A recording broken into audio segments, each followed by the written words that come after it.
As we go through the month of September, we watch the Caribbean and the Atlantic for any sort of brewing disturbance, and we do have one which is about 800 kilometers east of the island chain, but it's not affecting us at this time. We do have the ITCZ around, however, especially around Trinidad. That's where we saw all those heavier showers are popping up during the heat of the day, and the adverse weather alert continues until Saturday at 6 p.m.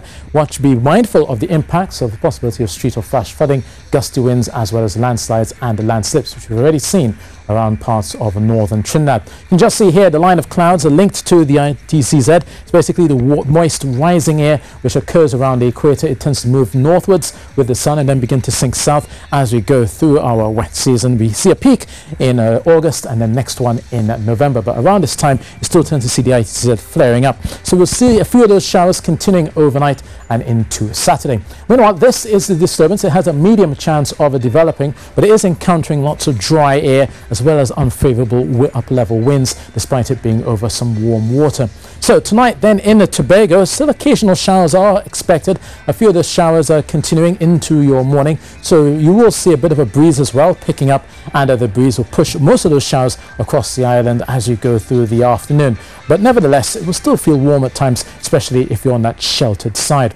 Now for Trinidad, overnight the possibility of some thundery showers erupting still continues into the early hours, especially for central and the southern areas. And again, the possibility of street or flash flooding in some of those downpours. Through Saturday morning, a general cloudiness will greet you across most of northern Trinidad from Port of Spain coming down towards Chaguanas, and then during the heat of the day, thunder showers will likely erupt, and again with those thunder showers you could be seeing some gusty winds. Now for central and southern areas, obviously the ground is already saturated, so any further showers that do come by will likely add to the possibility of street or flash flooding, and that adverse weather alert will continue until 6 p.m. But even after that, through Saturday night, still be mindful of the fact that we could be seeing ponding around some of the roads as you drive by.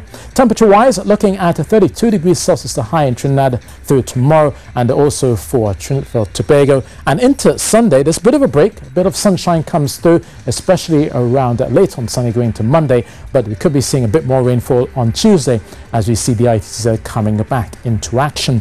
But for Trinidad, again, the ITCZ still hangs around us. Could be seeing a few showers on a Sunday, still feeling quite warm at times as you go into Monday. And then on Tuesday, we see a bit more in terms of a tropical wave adding to that intertropical convergence zone, and both of them combining could see us seeing some long spells of rain by Tuesday. For those heading offshore, fish folk as well as bathers, we continue to see those strong gusty winds offshore. You'll notice the palms swaying at times, especially around Tobago and along the eastern coastlines. A moderate chop, 2 meters for the most part, and east-northeasterly swells of 8 seconds.